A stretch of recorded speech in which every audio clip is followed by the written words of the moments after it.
Então, bom dia a todos. Nossa penúltima aula.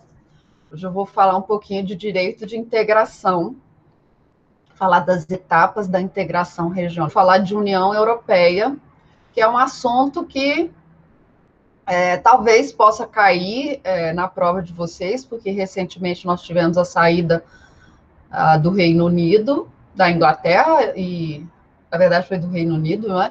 Do Reino Unido da União Europeia, então talvez é um tema que possa cair em alguma prova que vocês façam, a prova de conhecimentos gerais, pode cair na prova da OAB também, as etapas da integração regional, porque é direito de integração econômico. E então hoje eu vou falar um pouquinho dessa integração regional.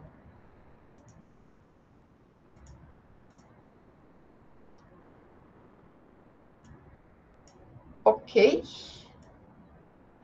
Inverter aqui hoje. Conseguem ver?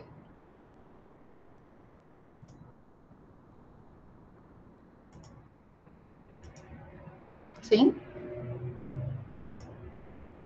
Opa! Tá bom? Conseguem ver? Deixa eu ver aqui. Alguém falou?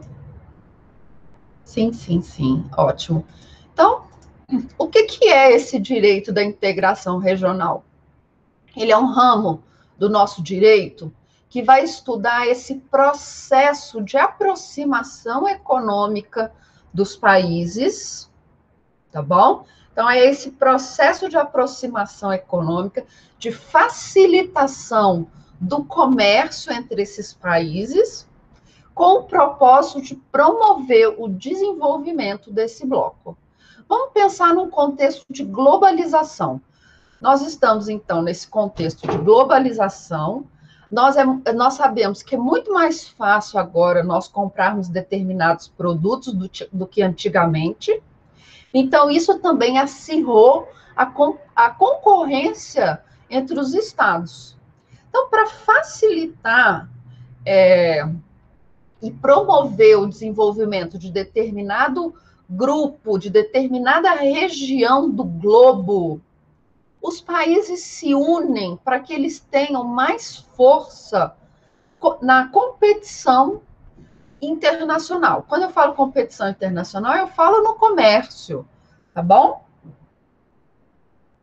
Então, os países eles se unem para fortalecer e serem tratados como um bloco, que eles terão muito mais peso do que se eles fossem um único país na competição internacional. Então, nesse âmbito de globalização, nós temos esse novo ramo do direito que vai regulamentar essas relações entre esses países que se juntam num bloco econômico, tá bom?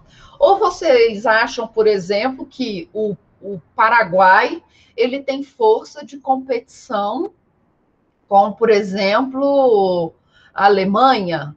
Não tem. Mas quando o Paraguai ele se une com outros 3 países, o Brasil, o Uruguai e a Argentina, e eles formam um bloco, quando nós temos esse bloco, ele é muito mais forte para negociar no cenário internacional do que esse país sozinho. Ele vai ter muito mais peso para estabelecer as políticas econômicas, ele vai ter muito mais peso para poder negociar vantagens para o seu país do que se ele fosse sozinho. Então, nesse contexto de globalização, tá bom? Nós temos, então, os países se unindo, se aproximando economicamente, para que eles tenham um peso maior no cenário internacional. Então, vai surgir esse ramo do direito que vai tratar dessas relações econômicas, dos acordos que vão gerir esses países, tá bom? Inicialmente, a integração regional, ela tem interesses econômicos, tá bom? Então, inicialmente, o principal foco da integração regional é econômico, ok? Mas, conforme nós formos escalando a escada da integração, nós vamos ter também um desenvolvimento social dos países que estão envolvidos nesse bloco. Então, os blocos regionais, eles vão começar lá no final do século XIX, nós já vamos ter alguns blocos econômicos, não vou chamar de blocos, não, mas alguns traços de integração regional nós vamos ter, mas o forte mesmo da integração regional vai acontecer no pós-guerra, que é unir países que estão fragilizados economicamente para que eles tenham peso de negociação nesse cenário internacional, que eles possam se desenvolver consequentemente e promover um desenvolvimento social. No âmbito da integração regional, nós vamos ter 2 institutos que precisam ser analisados. O primeiro é o da supranacionalidade. Quando nós falamos de integração regional, nós temos de pensar em supranacionalidade. O que é a supranacionalidade? Imagine o seguinte: o Brasil resolve fazer um bloco econômico com a Argentina, tá bom? Então, o Brasil e a Argentina vão fazer um bloco econômico. Eles vão facilitar ali a redução das tarifas internas, vão até excluir as tarifas internas. Mas quem vai criar as normas que vão regulamentar esse bloco entre Brasil e Argentina? Vai ser o Brasil que vai criar as normas? Vai ser a Argentina que vai criar as normas? Não, porque às vezes as normas que a Argentina for criar, elas não são tão interessantes para o Brasil. Às vezes as normas que o Brasil for criar pode prejudicar a Argentina. Então, quando nós falamos em bloco econômico, nós podemos criar uma entidade que vai estar acima dos países. Então, imaginando esse bloco que nós vamos criar entre Brasil e Argentina, nós vamos ter um órgão que vai estar acima do Brasil e acima da Argentina. O Brasil vai dar parte da sua soberania para esse órgão, e a Argentina também vai dar parte da sua soberania para esse órgão. Então, esse órgão, por exemplo, vai criar leis que obrigatoriamente, tanto o Brasil quanto a Argentina, tanto o Brasil como a Argentina precisam cumprir, ok? Então, a supranacionalidade é quando nós temos uma entidade que possui um pouco da soberania de todos os países. Então, digamos que esse bloco, Brasil e Argentina, criou esse órgão supranacional que está acima tanto do Brasil quanto da Argentina, e esse órgão vai legislar sobre o direito da integração regional. Significa que o Congresso brasileiro já vai perder a competência de legislar sobre esse assunto. E o Congresso da Argentina também vai perder a competência para legislar. Tá bom? Isso não vai atrapalhar a questão da ratificação, não. Mas é aquela competência de propor projetos de lei. Então, quando nós temos órgãos supranacionais, nós vamos pegar um pouquinho da soberania, um pouquinho da competência que era, por exemplo, exclusiva, e vamos dar para esse órgão supranacional. Ok? Então, isso é supranacionalidade. É quando nós temos uma instituição, um instituto, que está acima do poder dos estados. Tá bom? Ele está acima, então, do poder dos estados. E ele vai legislar para esse bloco econômico. E nós também vamos ter a intergovernabilidade. O que é isso? Também é um instituto que vai administrar as relações entre o bloco. Então, quem vai administrar, por exemplo, o bloco não é o Brasil. Quem vai administrar não é a Argentina. É esse órgão que está acima dos países. Os países não deixam de ser países. Eu não deixo de ser brasileira. O argentino não vai deixar de ser argentino. Ok? Não é isso. Mas nós vamos ter um órgão que vai gerir e vai administrar questões relacionadas com a integração regional. Então, quando nós falamos em integração regional, nesse ramo do direito, que é o direito da integração econômica ou direito da integração regional, porque hoje a integração regional, ela já foge um pouco também do aspecto econômico, ela também vai tratar do desenvolvimento social dos países, ok? Então, quando nós fugimos, né, quando nós temos esse direito da integração regional, nós vamos ter esses órgãos de supranacionalidade e a intergovernabilidade. É obrigatório? Não, mas eles vão facilitar a nossa integração regional. Ok? Quais são os nossos exemplos de blocos econômicos? A União Europeia, que é o principal bloco, e é o bloco que alcançou o maior nível de integração. Nós temos o Mercosul, que é esse bloco que é nosso, aqui que é o Mercado Comum do Sul, que é formado por Brasil, Argentina, Paraguai, Uruguai e Venezuela. Então, é um bloco econômico que nós temos aqui no âmbito da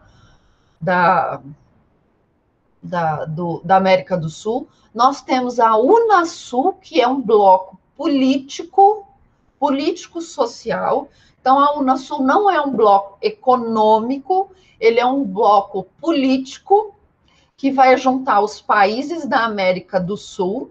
Então, é um bloco político, ok? Que vai promover, que vai compartilhar medidas, que vai compartilhar exemplos bem-sucedidos de desenvolvimento social, que vai financiar projetos para desenvolvimento social e político, tá bom? Então, a Unasul não é um bloco econômico, como nós vamos ver. Ele é um bloco mais político e de desenvolvimento social, tá bom? E aí, outro bloco que eu trouxe para vocês é a ASEAN, que é um bloco que vai envolver todos os países do Pacífico num acordo econômico. E aí eu trouxe aqui para vocês os principais blocos econômicos que nós tínhamos. E para vocês verem como o nosso globo ele está compartilhado nesses blocos econômicos. O principal aspecto do bloco econômico é uma proximidade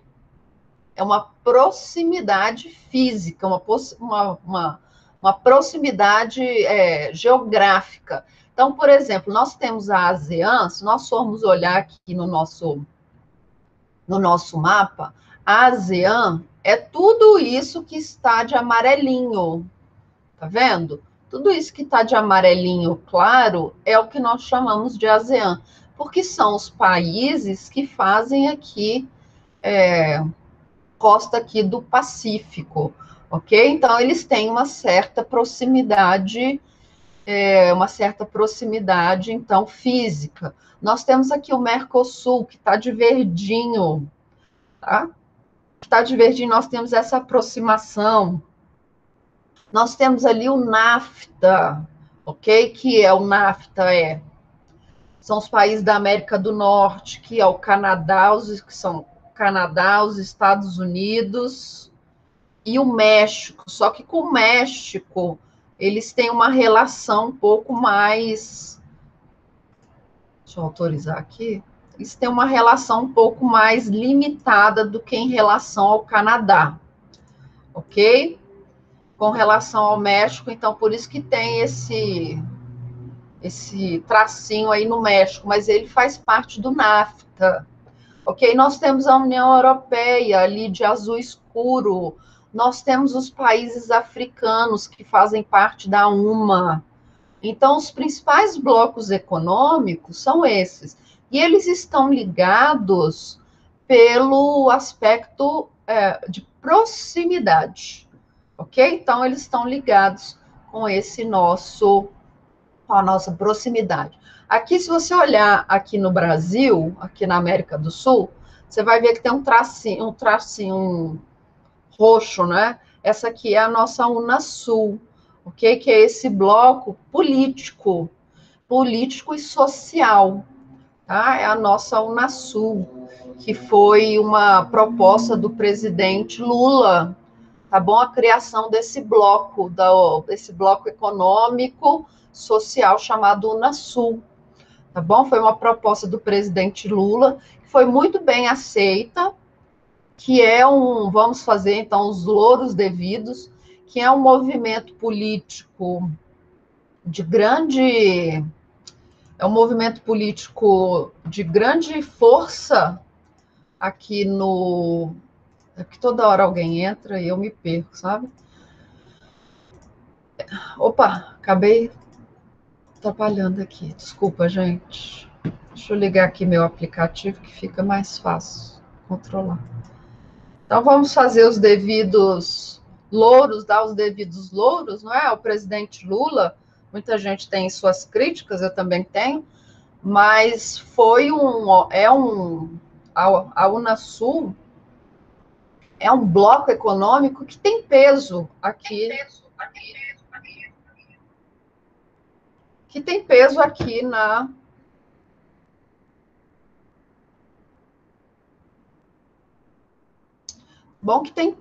na nossa América do Sul, tem peso nas discussões internacionais, tá bom? Tem peso na ONU, tem peso nas negociações com a União Europeia em termos de projetos sociais, tá bom? E a Unasul, ela também, assim como o Mercosul, ela prima também pela democracia, tanto que todos os países da Unasul, todos não, vamos ver isso mais quando nós vamos falar de Unasul, os países votaram pelo afastamento da Venezuela da Unasul, porque a Venezuela, ela rompe com alguns preceitos democráticos, tá bom? Então, a Unasul, ela também tem esse viés de promoção da democracia, tá bom? Então, a Unasul é um bloco econômico, é um bloco regional, ok?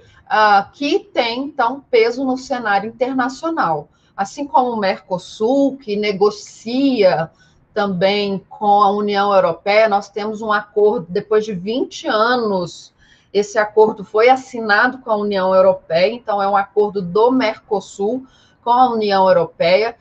Nós temos agora, né, em face do novo governo, um repúdio da União Europeia, de alguns países da União Europeia, com relação a esse acordo firmado com o Mercosul. Então, nós não sabemos ainda como vai ficar esse acordo, mas depois de 20 anos, o acordo foi assinado, ok? Então, nós temos o NAFTA, nós vamos ter alguns blocos no Caribe, nós vamos ter um bloco também na América Andina, que é o CAN, que é formado por Colômbia, Peru e Bolívia, ok?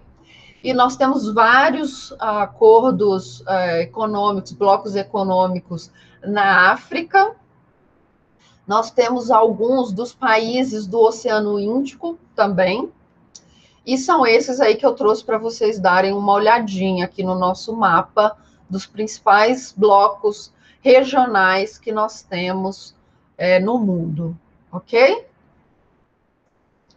Quais são as etapas da integração regional? Então, como que começa essa integração? Vocês acham que já começa como a União Europeia? Não, não é assim, não começa lá do jeito que está a União Europeia. A União Europeia, eu até pus aqui uma escadinha, que eu gosto de fazer essa escadinha, a União Europeia ela foi caminhando passo a passo, degrau por degrau, para chegar onde ela está hoje. Mas ela começou de uma parte, tá bom? E a integração regional, para ela ser bem sucedida, ela precisa observar essas etapas. A primeira etapa é uma zona de preferência tributária, tá bom? O que é essa zona de preferência tributária? Então, vamos pensar que Brasil e Argentina querem fazer um novo bloco econômico, ok? Querem fazer um bloco econômico. Eles vão começar, então, com uma zona de preferência tarifária. O que é isso? O Brasil vai diminuir, por exemplo, o imposto que ele cobra para o charque argentino, para o vinho argentino. Então, o Brasil vai baratear os impostos para o vinho argentino. Em compensação, a Argentina vai baratear os impostos para a soja, ok? Então, nós vamos reduzir impostos de determinados produtos. Então, o que o Brasil consome mais da Argentina, a Argentina vai reduzir os impostos para o Brasil comprar mais, e o Brasil vai reduzir os impostos, e a Argentina vai reduzir os impostos para os produtos que ela compra mais do Brasil. Tá bom? Então, nós vamos reduzir as tarifas de importação e exportação para determinados produtos. E com isso vai ter o barateamento desses produtos e, consequentemente, uma compra maior desses produtos que são comercializados com essa redução de tarifa. Então, essa é a primeira etapa da integração regional, que é essa zona de preferência tarifária. Então, você vai pegar determinados produtos, tá bom? E vai reduzir as tarifas desses produtos. Então, Brasil e Argentina, primeiro lá vão fazer uma zona de preferência tributária, eles vão reduzir inicialmente as tarifas de determinados produtos. Combinado? Então, é o primeiro degrau da nossa escadinha da integração regional. Ok? Depois, nós vamos ter o que nós chamamos de área de livre comércio. Todas as tarifas, todos os impostos de importação, de exportação, eles vão ser eliminados. Então, Brasil e Argentina já não vão cobrar entre eles, tá bom? Eles não vão cobrar entre eles mais qualquer taxa de importação e de exportação. Então, a soja que vai entrar na Argentina, ela vai ter o mesmo preço da soja produzida no Brasil, da soja vendida no Brasil. O vinho vendido na Argentina, ele vai ter o mesmo preço aqui no Brasil. Nós não teremos mais esse imposto, tá bom? Que nós teríamos em relação aos produtos. Então, todos os produtos. Aqui na área de livre comércio, nós já estamos falando numa eliminação de todos os impostos de importação e exportação para todos os produtos, ok? Então, para todos os produtos, nós teremos essa liberdade, essa liberação de tarifas. Então, o comércio, os produtos Brasil-Argentina, eles já não são mais tarifados, tá bom? Então, eu posso consumir um produto aqui em Brasília, que em tese vai ter o mesmo preço do produto que vai ser vendido lá em Buenos Aires, ok? Eu já não vou ter mais essa diferenciação no preço por conta de impostos de importação e exportação, ok? Mas aqui na área de livre comércio, essa liberdade comercial é só dentro do bloco econômico, aqui dentro da nossa área de livre comércio. A minha relação com as tarifas que eu vou aplicar para outros países que não a Argentina, eu sou livre para fazer isso. Então, por exemplo, eu coloco para o vinho argentino imposto zero. Mas o vinho chileno, o vinho chileno eu coloco imposto de 50%. Ok?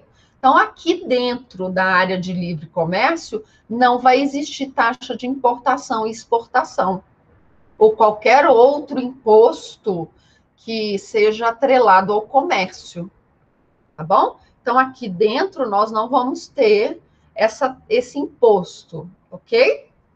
Mas o que eu cobro de outro país, isso eu sou livre para fazer a qualquer momento. Então, para a Argentina não tem imposto no vinho, mas para o Chile tem, ok?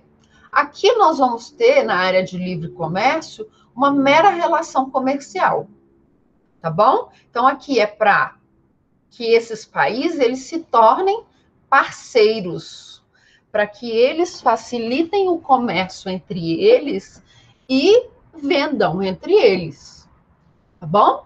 Então, aqui é uma relação meramente comercial. Eu quero, então, vender mais produtos para a Argentina, por isso eu vou baratear o meu produto, eu vou vender mais para a Argentina vai consumir mais, ok? A mesma coisa a Argentina, ela vai vender mais para o Brasil, num aspecto meramente comercial, porque o produto dela passa a ser mais barato. É a nossa segunda etapa da integração regional. Então, você começa com uma zona de preferências tarifárias, depois você aumenta isso para uma generalização de eliminação de tarifas, ok? Aí você vai ter uma área de livre comércio. Depois nós vamos chegar na nossa terceira etapa da integração regional, que é quando nós criamos uma união aduaneira, ok? O que é essa união aduaneira? A união aduaneira é uma área de livre comércio, mas que as tarifas que vão ser aplicadas fora do bloco vão ser iguais. Por exemplo, o Brasil cobra 50% de imposto de importação, 50% do vinho chileno. Bom, a Argentina cobra 20% de importação do vinho chileno. Beleza? Isso nós temos lá na área de livre comércio. O vinho argentino é vendido aqui para o Brasil sem imposto. O vinho brasileiro é vendido para a Argentina sem imposto, taxa zero. Quando nós temos uma união aduaneira, nesse caso, a tarifa do Brasil e da Argentina para comprar o vinho chileno vai ser igual. Então, Brasil e Argentina vão cobrar agora do vinho chileno um imposto de 30%. Ok? Então, para o Chile vender vinho tanto para o Brasil quanto para a Argentina, ele vai pagar o mesmo imposto.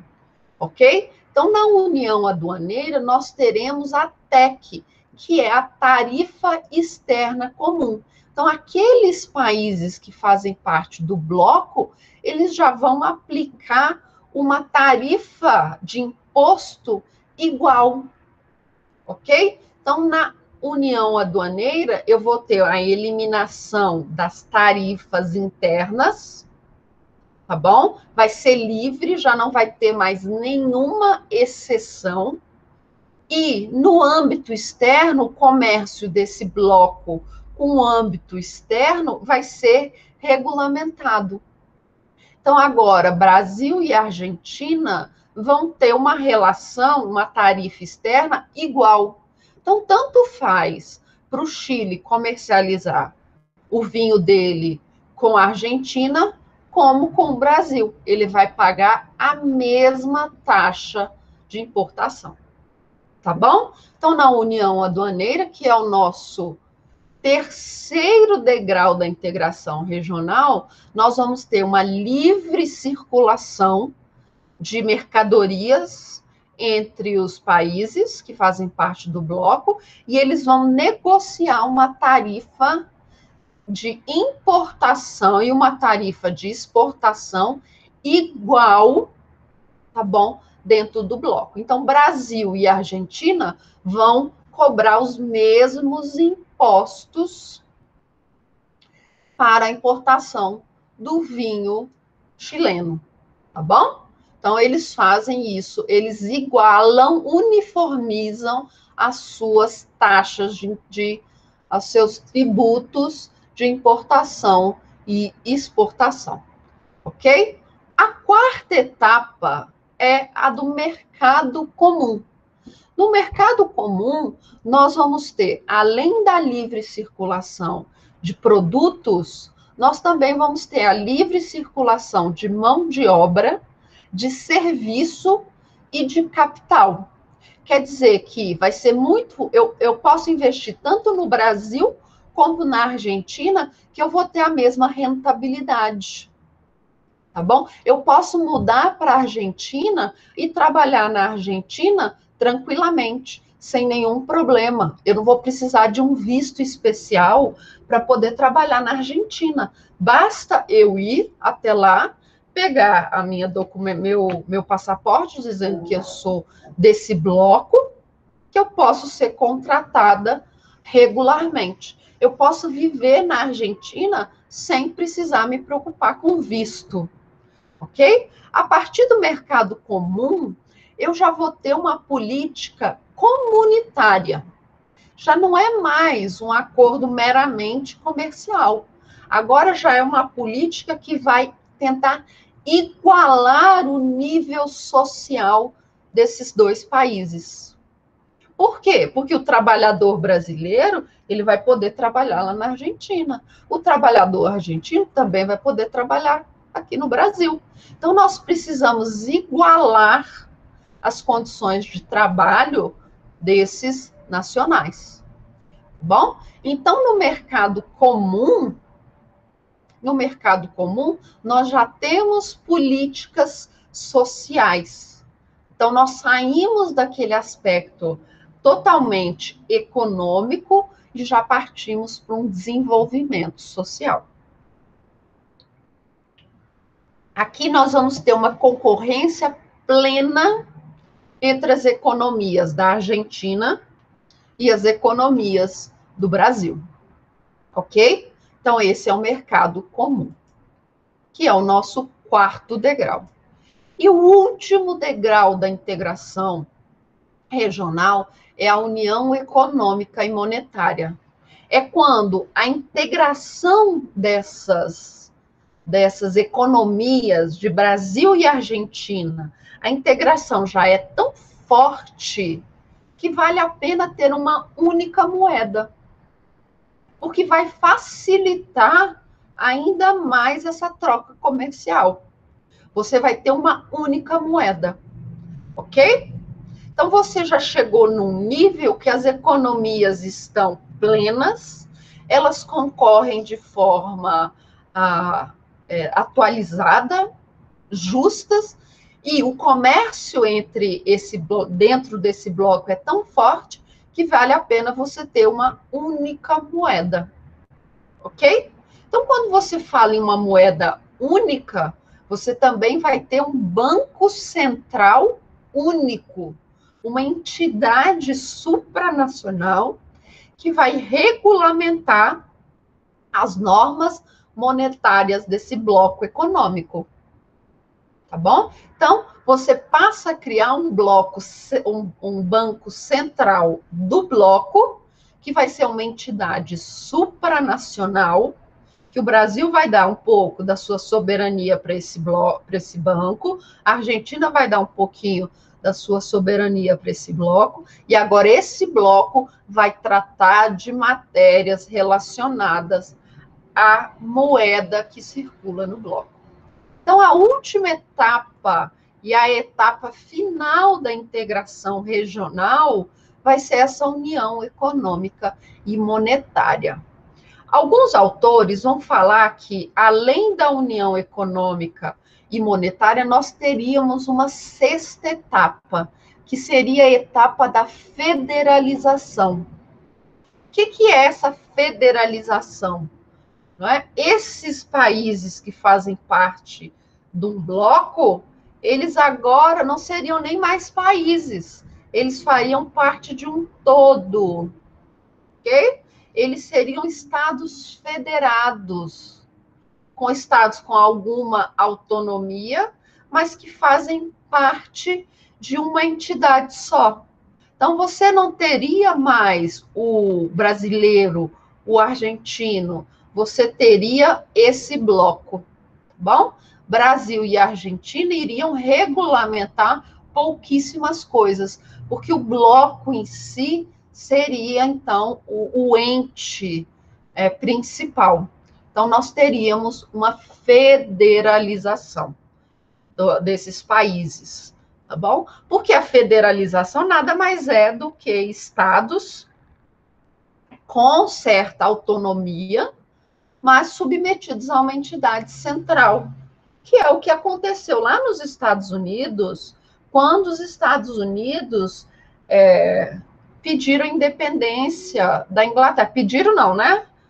Conquistaram a independência da Inglaterra. As 13 colônias eram entidades autônomas, tá bom? Eram entidades autônomas que se uniram em uma federalização. Por isso que lá são os Estados Unidos Federados, ok? E aí o Brasil, que era um estado unitário, resolveu imitar os Estados Unidos, tá bom? E inventou que nós vivemos numa federação, mas não no termo original da palavra, tá? Porque os nossos estados, eles têm pouca autonomia em relação ao ente federado, ao ente central, ok? Como lá nos Estados Unidos, os estados têm muito mais autonomia com relação à União do que nós temos aqui no Brasil.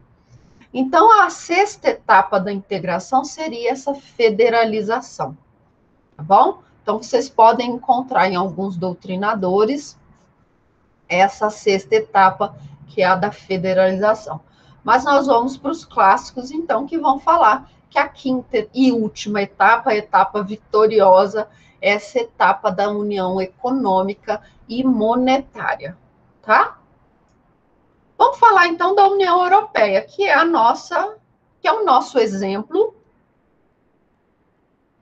de união econômica e monetária.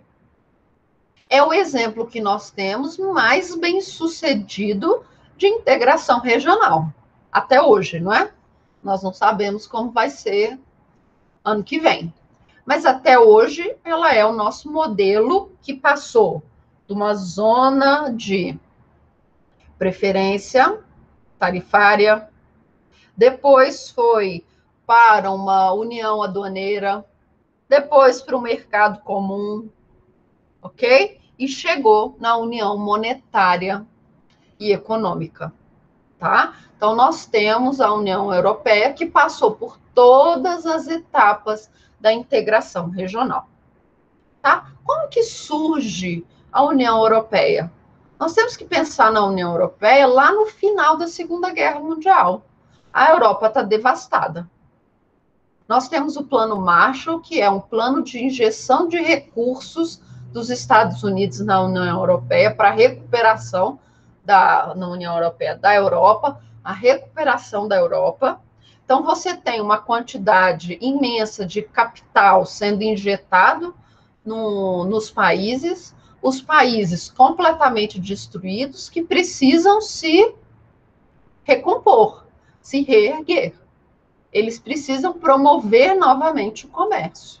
Então, no fim da Segunda Guerra Mundial, Bélgica, agora nós não podemos chamar mais de Holanda, nós temos que chamar de Países Baixos, tá bom? Então, Bélgica, Netherlands e Luxemburgo, que é um paísinho desse tamanhozinho. Então, a Bélgica, a Netherlands, que são os Países Baixos, e Luxemburgo, eles fizeram uma zona de preferência tarifária, que ficou conhecido como Benelux, que é a junção das três primeiras letras da Luxemburgo, ao contrário, três desses países. Então, eles se uniram numa zona de preferência tarifária.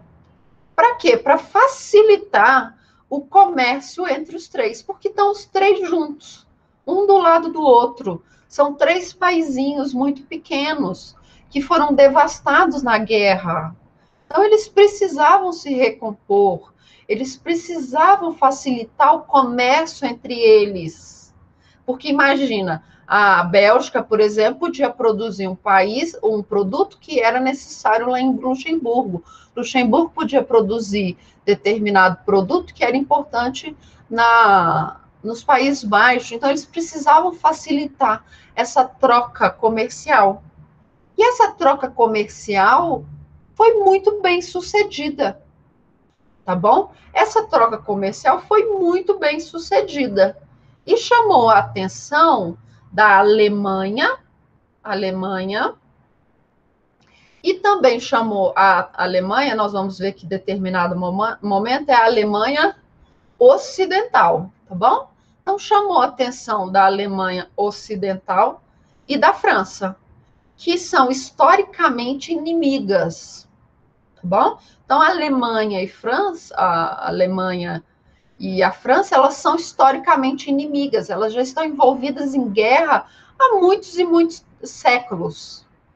Então, isso também chamou a atenção. E aí, alguém muito inteligente falou assim, sabe como que nós vamos acabar com esse conflito entre França e Alemanha? Quando nós nos unirmos pelo comércio. Sabe ali o Benelux, aquela zona de preferência tributária? Então, aquela zona de preferência tributária, ela está dando certo, tá? Aquele negócio ali, ó, tá prosperando, os países estão melhorando num nível, assim, muito rápido. Por que que nós não nos unimos? Tá bom? A Alemanha, França e o Benelux, e cria. Por que nós não fazemos algo desse tipo? Ok? Opa, peraí. Caiu aqui. Por que que nós não nos unimos, então, junto? Por que que nós não nos unimos, então, e fazemos uma área de livre comércio? Nós já vimos que essa zona de preferência tarifária do Benelux deu certo, viu? Isso é bom. Vamos nos unir, vamos fazer uma comunidade europeia para facilitar a troca comercial do carvão e do aço, tá? Vamos fazer essa área de livre comércio, tá? Para negociar, para acabar com os impostos do carvão e do aço. O que vocês acham? Ótimo. Aí a Itália, sabe a Itália? A Itália ficou sabendo dessa negociação e resolveu participar também.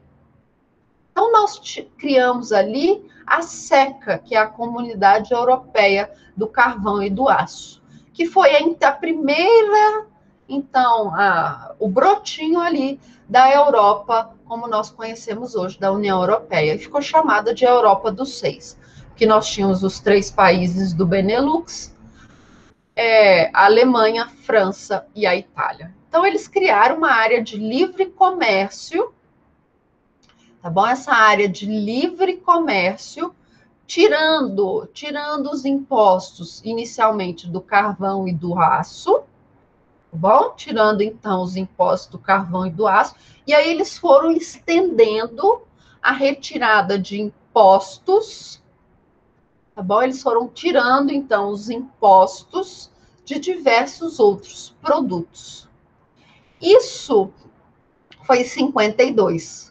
Tá bom? Em 57, eles já criam um mercado comum, ok? Então, em 57, 5 anos depois da SECA, eles vão criar um mercado comum.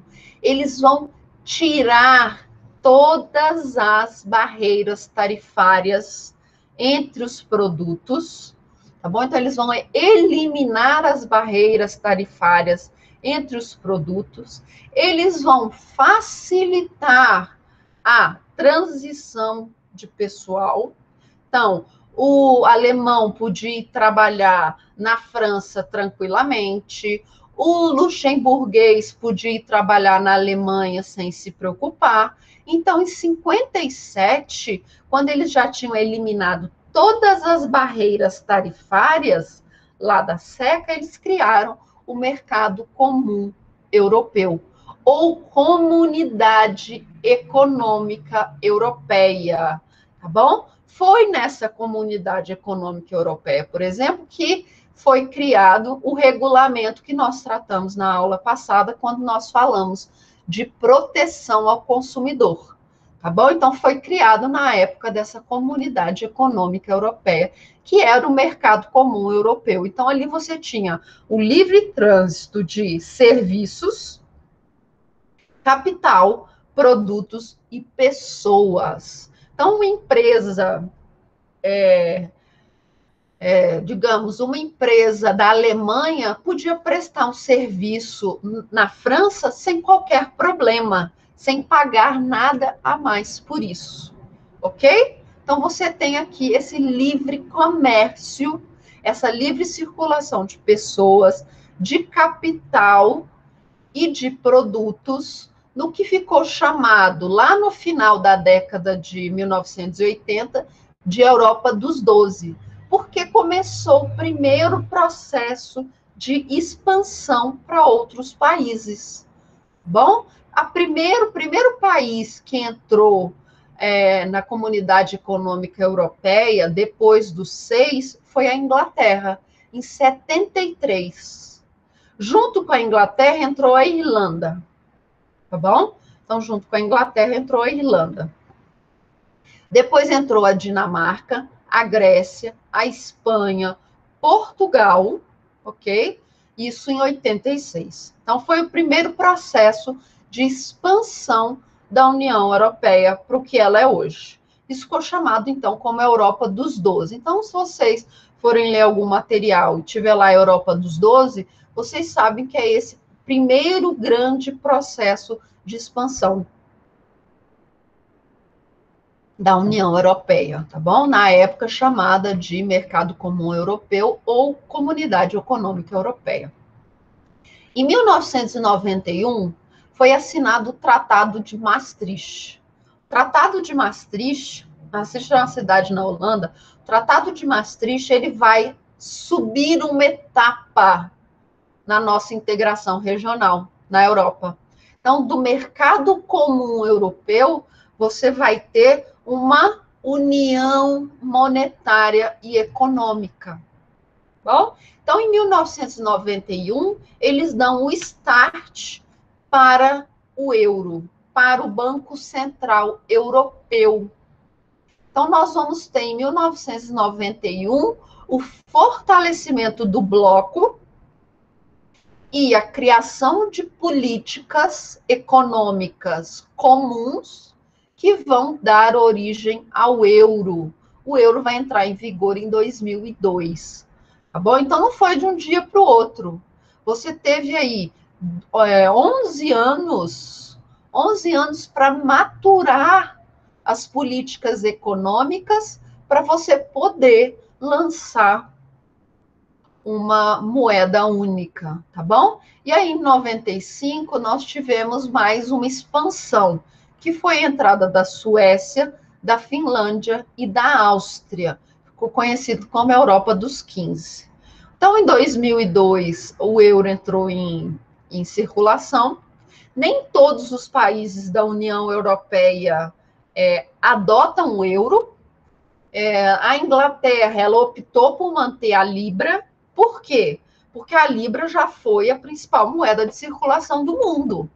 A Libra tem uma história, tá bom? Tem um peso cultural muito grande. Então, a Inglaterra, ela não aceitou a mudança da moeda. A Dinamarca também. A Dinamarca continuou com a sua própria moeda, tá bom? Mas nem todos os países da União Europeia, eles adotam o euro. O euro, para você adotar o euro, para o euro ser a moeda de circulação do país, você precisa atingir determinado grau de de desenvolvimento econômico, de superávit. Então, tem toda uma política para que os países adotem o euro. Tá bom? Então, você vai, por exemplo, na União Europeia, você viaja, você já não tem mais, como é uma livre circulação, você só vai fazer carimbar seu passaporte quando você entra na União Europeia e quando você sai. Mas quando você circula entre os países, não tem nenhum sistema de imigração.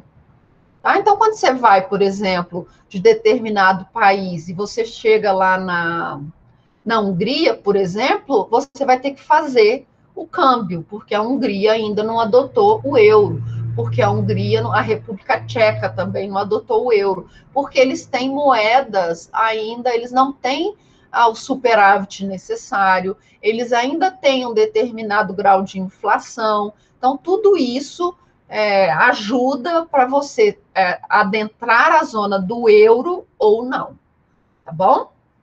Então, em 2002, o euro entrou em circulação. Em 2004, nós tivemos uma nova e grande expansão. Nós tivemos a entrada de 10 países no bloco. Então, aquela Europa dos 15 passou a ser a Europa dos 25. Em 2007, Bulgária e Romênia entraram, então nós tivemos a Europa dos 27. A Croácia entrou em 2013, ok? E em 2020, agora, recente, nós tivemos o Brexit. O que foi o Brexit? Que é o tema do momento, não é? É o tema que pode cair, por exemplo, no ENAD. Então, isso é um assunto que foi muito falado no final do ano passado e nesse ano, então ainda vai ter muita repercussão. O que é o Brexit? Em 2016, o Reino Unido, lá em 2016, o Reino Unido é Inglaterra, Escócia, País de Gales e a Irlanda do Norte. Então, o Reino Unido fez um referendo. Na verdade, um plebiscito, não é? Fez um plebiscito. Dizia o seguinte: você quer continuar na União Europeia? Você acha que a União Europeia ainda é vantajosa para o Reino Unido? Tá? E 51% da população votou para o Reino Unido sair da União Europeia. Tá bom? Esses votos foram maiores na população mais idosa, ok? Então, esses votos foram maiores na Inglaterra e na população mais idosa. Na população mais nova e na Irlanda do Norte e na Escócia foram favoráveis a continuar na União Europeia, tá bom? Então, a população mais velha, inglesa, votou, na maioria, né, votou para a saída do bloco. Então, nós tivemos de 2016 até 2019 negociações para a saída da Inglaterra. Então, vamos lá. Nós tivemos lá na Europa dos 6, que eram ali os primeiros países a constituir o bloco, e o primeiro país que entrou foi a Inglaterra. Então, a Inglaterra é uma das pioneiras da União Europeia. Eu imagino, uma das pioneiras talvez a segunda ou a terceira economia do bloco, porque a primeira é a Alemanha. Então, é ali a segunda ou a terceira, pau a pau com a França. Então, você tem a segunda ou a terceira economia do bloco querendo sair. Você já acha que essa saída vai ser fácil? E a quantidade de europeus do bloco da União Europeia que vivem na Inglaterra, como que vai ficar a situação jurídica desses europeus? Eles vão ter que sair da União Europeia, do Reino Unido? Então, eles ficaram 3 anos negociando essa saída. E no dia 17 de outubro do ano passado, finalmente, o Reino Unido, pelo primeiro-ministro da Inglaterra, e a União Europeia conseguiram fechar um acordo, tá bom? Nesse acordo que foi firmado no dia 17, o que eles decidiram? Que os direitos dos cidadãos da União Europeia no Reino Unido e os direitos dos britânicos na União Europeia, eles permanecerão durante esse período de transição. Esse período de transição vai de janeiro de 2020 até dia 31 de dezembro de 2020. Então, vai ser um ano, na verdade, 11 meses, para que sejam feitas negociações em relação aos direitos desses cidadãos, tá bom? A União Europeia vai cobrar uma multa pelo Reino Unido ter saído da União Europeia, que é 30 bilhões de libras, tá bom? Então, a União Europeia vai receber da Inglaterra e do Reino Unido uma multa no valor de 30 bilhões de libras. Mas o que é isso? É dinheiro que a União Europeia injetou no Reino Unido. Então, agora a União Europeia quer o dinheiro dela de volta, óbvio, vai pegar esses 30 bilhões e vai investir em outros países que estão quebrados, a Grécia, por exemplo. Tá bom? No dia 31 de janeiro, então, o Reino Unido formalizou a sua saída do bloco, e agora nós estamos num período de transição. Então, nós voltamos a ter a União Europeia dos 26, tá bom? Aí eu trouxe aqui para vocês um mapa dos membros da União Europeia. Quem faz parte da União Europeia? RISC, Reino Unido, que eu tinha que ter feito um X. RISC, Reino Unido.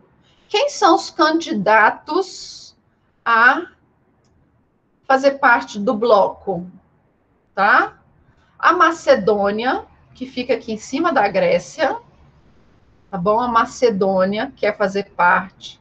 A Islândia quer fazer parte. Montenegro, que está aqui no cantinho,